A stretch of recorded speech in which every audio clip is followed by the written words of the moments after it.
आजकल हमने स्टडी किया था BBT for the coordination complex with 6 number. आज हम पढ़ेंगे कोऑर्डिनेशन कॉम्प्लेक्सेस जिनका आपके पास कोऑर्डिनेशन नंबर जो है 4 है, और उसके लिए हम बीबीटी की एग्जांपल्स देखेंगे। जब भी हमारे पास कोऑर्डिनेशन 4 कॉम्प्लेक्स आता है, इसका मतलब आपके पास लिगेंड्स जो लॉन पेयर प्रोवाइडिंग हैं वो 4 ग्रुप्स उसे प्रोवाइड किए गए हैं, 4 लॉन पेयर उसे प्रोवाइड किए गए हैं। ठीक है, और आपके जो एग्जांपल्स बुक में डिस्कस की गई हैं उन सब में वो लिगेंड्स हैं, टोटल नंबर ऑफ लिगेंड्स की जो अटैचमेंट है वो 4 है। दैट मीन्स जो भी लिगेंड अटैच है वो आपके साथ मोनोडेंटेट है, यानी हर लिगेंड आपको एक लॉन पेयर प्रोवाइड करता है। तो यहाँ पे आपके पास जो एग्जांपल डिस्कस की गई है, 4 कोऑर्डिनेशन कॉम्प्लेक्स जब भी आपके पास आएगा उसमें 2 तरह की हिब्रिडाइजेशन पॉसिबल होती है। एक होती है sp3, एक होती है dsp2। जब भी sp3 की आपके पास हिब्रिडाइजेशन होती है तो उसकी शेप होती है टेट्राहेड्रल। ठीक है, और जब भी कॉम्प्लेक्स में हिब्रिडाइजेशन आपके पास हो dsp2, तो हिब्रिडाइजेशन जो होती है आपके पास, उसमें जो शेप की ज्योमेट्री आपके सामने आती है स्क्वायर प्लेनर स्ट्रक्चर होता है। ठीक है, अब आपके पास इनकी अरेंजमेंट कैसी होती है। अगर sp3 वाला है तो सेंट्रल मेटल एटम के 4 कॉर्नर्स में इस तरह आपके पास अरेंज होता है sp3 हिब्रिडाइजेशन में। और अगर आपके पास स्क्वायर प्लेनर है तो मेटल आपका सेंटर में होगा और स्क्वायर शेप जो बनती है उसके 4 कॉर्नर्स पे और एजेस पे आपके पास जो भी लिगेंड है वो अटैच होगा। ठीक है, तो आप एग्जांपल देखते हैं।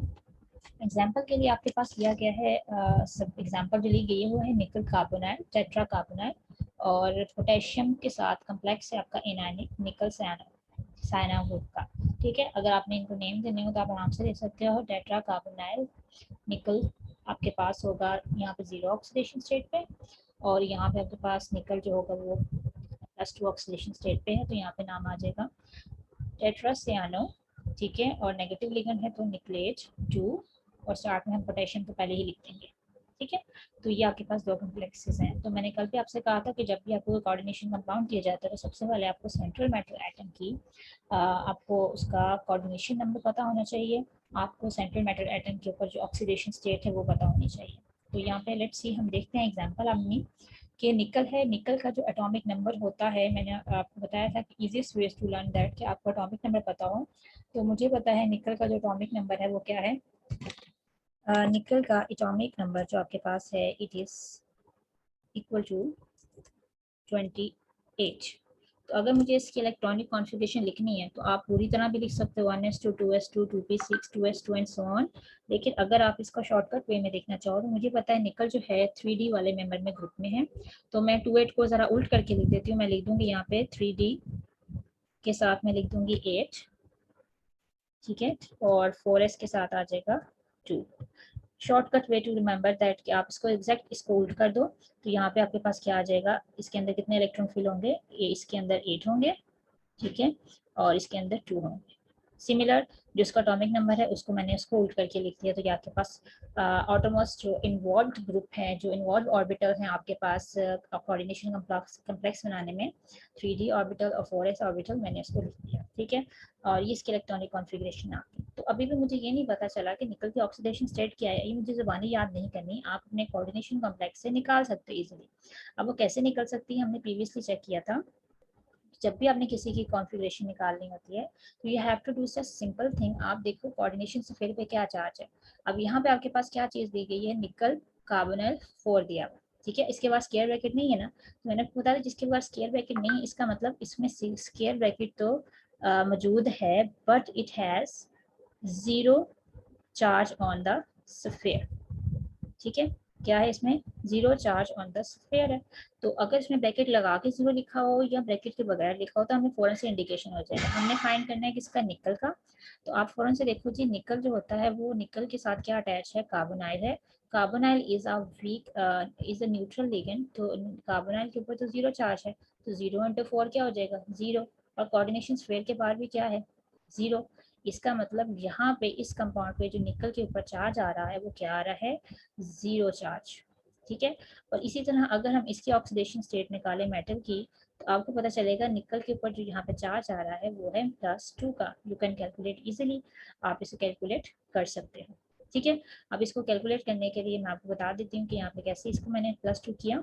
आपके पास क्या लिखा हुआ है, you have written in your question K2 लिखा हुआ है, ऐसे ही लिखा हुआ है ना। तो देखो आपकी कोऑर्डिनेशन स्फीयर के ऊपर चार्ज वहाँ पे मेंशन नहीं है, लेकिन हमें पता है कि अगर यहाँ पे आपके पास 2 लिखा हुआ है तो इसका मतलब कोऑर्डिनेशन कम्प्लेक्स में जो काउंटर आयन चार्ज आएगा वो 2 माइनस होगा। फिर आपके निकल की ऑक्सीडेशन स्टेट निकालनी है सेंट्रल मेटल की, तो एक साइनो ग्रुप जो होता है वो कितना आपको देता है -1, 4 हो गया तो कितना देगा -4 इज इक्वल टू -2। हमें तो सिर्फ कोऑर्डिनेशन फिर से लेना देना है ना, तो पोटेशियम तो हमें सिर्फ ये बताता है कि इसके ऊपर चार्ज कितना आएगा। कभी कभी आपके पास ये चीज़ें यहाँ पे आपके पास ये भी नहीं लिखा हो सकता, पोटेशियम नहीं लिखा होगा, हो सकता है डायरेक्ट यही चीज़ लिखी हुई हो। ठीक है, तो -2 है, तो -2 में +4 किया तो निकल के ऊपर चार्ज आ गया +2। अब मुझे यहाँ से तो अंदाजा हो गया ना ये +2 है, मुझे इलेक्ट्रॉनिक कॉन्फ़िगरेशन लिख ली। निकल का 28 होता है एटॉमिक नंबर, अगर इसे उठा कर लिखेंगे 3d8 और 4s2। इसलिए उठा के मैं इसलिए कह रही हूँ ताकि हमें फौरन से अंदाजा हो जाता है कि डी ऑर्बिटल में कितने इलेक्ट्रॉन फिल हो सकते हैं। 3d8 और 4s2 है, मोस्ट प्रोबेबली ये रूल चल जाता है, एक्सेप्शन जरूर इसमें मौजूद हैं। अब निकल जो है आपके पास, अगर मैं आपसे कहती हूँ कि निकल के यहाँ पे ऑक्सीडेशन स्टेट क्या आ रही है, +2 आ रही है। अगर +2 है तो फौरन से आपके ज़हन में आना चाहिए +2 का मतलब होता है कि निकल ने कितने इलेक्ट्रॉन लूज करने हैं, अपने +2 इलेक्ट्रॉन यहाँ पे लूज करने हैं। +2 का मतलब इलेक्ट्रॉन निकाल देना। अब ये जो अपने इलेक्ट्रॉन निकालेगा वो कहाँ से निकालेगा, आउटरमोस्ट शेल में। आउटरमोस्ट शेल आपके पास ये वाला है, और 4s में से 2 इलेक्ट्रॉन निकल गए तो पीछे क्या रह जाएगा, 4s0 3d8। और मैंने 4p और 4d इसलिए यहाँ पे लिखा है, these are the available orbitals but they are vacant. ठीक है, तो मेरे पास क्या बचेगा पीछे, 3d8 4s0 एंड 4p0। ठीक है, अब 3d8 ऑर्बिटल्स को अगर मैं ड्रॉ करके देखूं तो d ऑर्बिटल्स कितने में सेपरेट होता है, 5 में। s ऑर्बिटल कितने में सेपरेटिंग होती है, सिर्फ उसकी वो सिमिलर है। p ऑर्बिटल जिनमें जाता है ऑर्बिटल में px py pz, इसी तरह d ऑर्बिटल 5 में जाता है। अब d ऑर्बिटल में अगर हम ड्रॉ करके देखें तो हमारे पास जो स्ट्रक्चर्स आते हैं वो किस तरह के, इलेक्ट्रॉन्स फिलिंग होती है इस तरह से होती है कि 3 ऑर्बिटल d के पूरे फिल होते हैं 2 के साथ, और 2 सेपरेट पड़े हुए होते हैं। s ऑर्बिटल एम्प्टी है, p ऑर्बिटल एम्प्टी है। अब ये जो ऑर्बिटल्स हमारे पास बन चुके हैं, इनकी जो फिलिंग है ये डिपेंड करती है आपके साथ लिगेंड कौन सा आके अटैच होगा। ठीक है, हमने कल भी पढ़ा था, ligand decide whether it paired और नॉट पेयर्ड। ठीक है, अब लिगेंड यहाँ पे आपके पास सियानो है, तो टू रिमेंबर कि इज इट अ वीक और is it a strong ligand, तो मैंने आपको कल बताया था जिसमें आपका डोनेटिंग सेंटर, डोनेटिंग एटम जो होता है वो अगर कार्बन या नाइट्रोजन होगा तो वो स्ट्रॉन्ग लिगेंड होते हैं। तो इसमें तो दोनों ही मौजूद हैं, वैसे प्रोवाइडिंग नाइट्रोजन है तो यहाँ पे क्या लिखा है, it is a strong ligand. अगर ये स्ट्रॉन्ग फील्ड लिगेंड है तो आपको फौरन से याद होना चाहिए कि जैसे ही लिगेंड मेटल को अप्रोच करेगा तो मेटल के इलेक्ट्रॉन्स अपने आप को रीअरेंज करते हैं, it is the postulate of liberty. तो जब लिगेंड इसके सामने, ये CN ग्रुप जो इसके सामने आएगा तो ये फौरन से अनपेयर्ड इलेक्ट्रॉन को पेयर करेगा, डिस्टर्ब करेगा। तो डी ऑर्बिटल जो होता है आपके पास वो अपने आप को रीअरेंज करता है, रीअरेंज करके क्या होगा, ये सारे इलेक्ट्रॉन्स पेयर फॉर्म में आ जाएंगे। इसका मतलब एक ऑर्बिटल क्या हो गया है, you have a vacant, now you have a vacant orbital. आपके पास क्या आ जाएगा, वैकेंट ऑर्बिटल मौजूद होगा, this is the vacant orbital. ठीक है, डी ऑर्बिटल वैकेंट हो गया। अब हमें पता है कि जो सियानो ग्रुप अटैच हो रहे हैं वो कितने हो रहे हैं, 4 हो रहे हैं। 4 का मतलब है it requires 4 vacant orbitals to intermix with it. तो ये क्या करेगा, एक डी ऑर्बिटल यहाँ से लेगा, एक पी ऑर्बिटल यहाँ से पकड़ एस पकड़ेगा, 2 और 2 यहाँ से पी लेगा, 3 और 4 हो गए। तो इसलिए हमें अंदाजा हो गया कि हमें यहाँ पे कितने पी रिक्वायर्ड थे, कितने एस चाहिए थे, कितने डी ऑर्बिटल। तो इसलिए इसकी जो हिब्रिडाइजेशन है DsP2 बनती है। तो जब ये लिगेंड आके अटैच होगा तो इनको फिल कर देगा, जहां जहां क्वेश्चन मार्क लगा हुआ है यहाँ यहाँ आके बॉन्ड बनाएगा और लॉन पेयर को प्रोवाइड करेगा, क्योंकि आपको लॉन पेयर देने वाली स्पीशीज कौन सी है, लिगेंड है। तो लिगेंड से प्रोवाइड करते हैं ना, तो एरो को बिल्कुल इसके साथ इस तरह बनाते हैं कि लिगेंड ही पूरा इलेक्ट्रॉन पेयर प्रोवाइड कर रहा है। और यहाँ से हमें ये भी पता चल जाता है कि क्योंकि स्ट्रॉन्ग फील्ड लिगेंड है तो यहाँ पे आपके पास क्या हुई है, पेयरिंग होगी। पेयरिंग का मतलब होता है आपके पास क्या होता है, कौन सा कॉम्प्लेक्स बनता है, लो फील्ड लो स्पिन कॉम्प्लेक्स बनता है। ठीक है, पेयरिंग है तो इसमें कोई अनपेयर्ड इलेक्ट्रॉन नहीं है, तो ये डायमैग्नेटिक इन नेचर है। डायमैग्नेटिक का मतलब है इसका जो मैग्नेटिक मोमेंट है वो इज इक्वल टू 0 है। अब दूसरा एक और चीज़ कि इसमें जो डी ऑर्बिटल इस्तेमाल हुआ, अगर आपको याद हो हमने कल पढ़ा था, जो स्ट्रॉन्ग फील्ड लिगेंड होते हैं उनमें डी ऑर्बिटल अंदर वाला इस्तेमाल होता है, यानी 3। अगर आउटर ऑर्बिटल 4 है तो अंदर वाला 3D इस्तेमाल होगा। ठीक है, और इसकी जो शेप आएगी वो स्क्वायर प्लेनर आएगी। अब आप अपनी बुक पे देख लो तो आपको थोड़ा सा और क्लैरिफाई हो जाएगा, इजी रहेगा आपके लर्निंग के लिए। ये देखो एग्जांपल आपके दिए, this one is your example.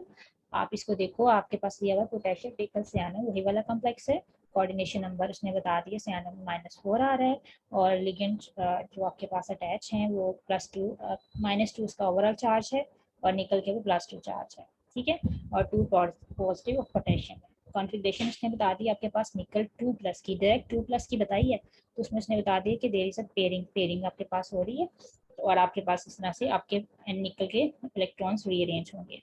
अच्छा, आप इसको यहाँ पे उन्होंने बताया हुआ कि यहाँ पे 4s ऑर्बिटल को फिल्ड नहीं किया हुआ, उन्होंने बाकी को d ऑर्बिटल को फिल कर दिया। तो आप जैसे मर्जी आप कर लो, आपको अंदाजा उससे हो जाएगा कि आपने इसे कम्प्लीटली फिल करना। सियानो ग्रुप आके इसे अटैच हुए स्ट्रॉन्ग फील्ड लिगेंड से, तो DsP2 हाइब्रिडाइजेशन हो गई, और जहाँ जहाँ डॉट्स नजर आ रहे हैं वहाँ लॉन पेयर आया है, और इसकी शेप आपके पास स्क्वायर प्लेनर आ गई है, ठीक है। स्क्वायर प्लेनर ज्योमेट्री है, it is a diamagnetic in nature, इसमें कोई इलेक्ट्रॉन पेयर मौजूद नहीं है। अच्छा जी, ये तो आपके पास हो गया इसका कॉम्प्लेक्स। अगर आपके पास निकल कार्बोनाइल हो, तो कार्बोनाइल जो होता है, कार्बन मौजूद है, ऑक्सीजन मौजूद है, बट रिमेंबर दैट कि जो यहाँ पे ऑक्सीजन मौजूद है ना, ये जो चीज़ आपको ऑक्सीजन शो कर रहा है कि ऑक्सीजन जो आपके पास बेसिकली क्या होता है कार्बोनाइल ग्रुप में, it is a week ligand because oxygen is a donor atom in it, ठीक है। तो वीक है, तो आप इसमें इसमें देखोगे कि जो लिगेंड है इन दिस कॉम्प्लेक्स निकल is in zero state. Zero state का मतलब है कोई इलेक्ट्रॉन रिलीज नहीं होगा, जो कॉन्फ़िगरेशन है वही देगी। तो यहाँ पे निकल की जो ऑर्बिटल है वो आपके पास क्या आ गए हैं, दिस वन इज ऑर्बिटल, तो आपके पास ऑक्सीडेशन स्टेट है, ठीक है, निकल जीरो फॉर्म में है, तो ये देखो आपके पास ये वाली स्टेट आ गई। अब निकल जीरो स्टेट में आपके पास है, तो यहाँ पे गड़बड़ ये होती है क्योंकि इलेक्ट्रॉन्स लिगेंड जब इसे अप्रोच करते हैं ना, ये इसको ना जब अप्रोचिंग टाइम में एक दूसरे के पास आते हैं, तो it can rearrange the metal, इसको मेटल के इलेक्ट्रॉन्स को रीअरेंज करते हैं। अब रीअरेंज में क्या करते हैं वो अपने आपस में, क्योंकि जो निकल के यहाँ पे 2 इलेक्ट्रॉन पड़े हैं ना, ये उनको एस ऑर्बिटल उसको पेयर करते हैं, बजाय इसके कि वो डी ऑर्बिटल को छोड़ के आगे वाले पी ऑर्बिटल को यूज कर लेता, तो ये एस ऑर्बिटल्स को इलेक्ट्रॉन को फिट कर देता है इनके अंदर। इलेक्ट्रॉन्स निकल कार्बोनाइल में रीअरेंज होते हैं, ठीक है। You can say that carbonyl में कार्बन है, somehow it can behave intermediate, इसका करेक्टर आ गया है यहाँ पे, तो यहाँ पे इसको रीअरेंज कर देगा। तो यहाँ पे आपके पास जो वैकेंट ऑर्बिटल बचेंगे वो s और 3p ऑर्बिटल है, तो sp3 है।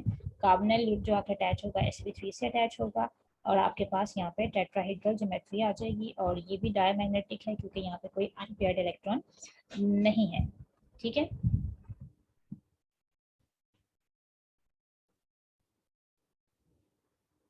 सो अब आपके पास जो नेक्स्ट टॉपिक है वो है मैग्नेटिक मोमेंट निकालना कॉम्प्लेक्सेस का। तो इसका एक छोटा सा फॉर्मूला है, हम याद कर लेते हैं।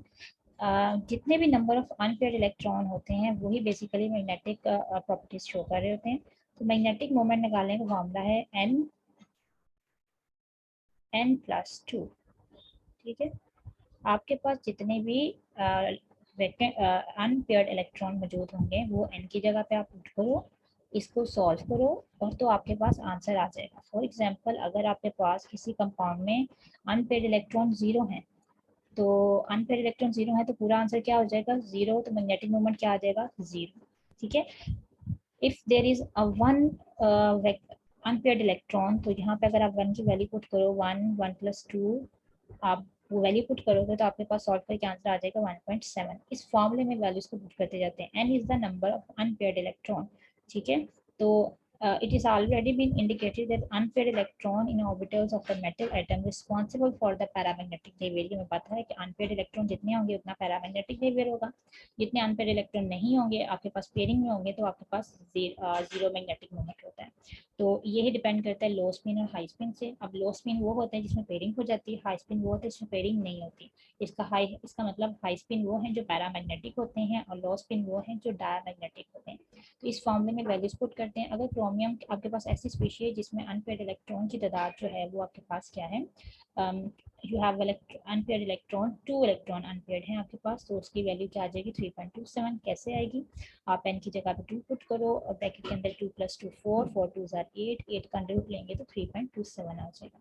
तो सो ऑन आपके पास इस तरह आप मैग्नेटिक मोमेंट्स को कैलकुलेट कर सकते हो फॉर द डिफरेंट ऑक्टाहेड्रल या कोई भी कॉम्प्लेक्सेस आपके सामने आ जाए। फॉर एग्जांपल यहाँ पे देख रहे हो D4 है, यहाँ पे 4 4 5 यहाँ पे कॉन्फ़िगरेशन लिखी हुई है, और यहाँ पे आपको बताया हुआ है कि अनपेयर्ड इलेक्ट्रॉन जो है आपके पास 2 हैं, और 2 है तो इसका मतलब क्या है 3.18 है। आप इसको उसमें चेक कर सकते हो अपने उसमें निकाल के खुद से। उसके बाद अगर आपके पास जितने नंबर ऑफ अनपेयर्ड इलेक्ट्रॉन होंगे ना, हम उससे ईजिली कैलकुलेट कर सकते हैं।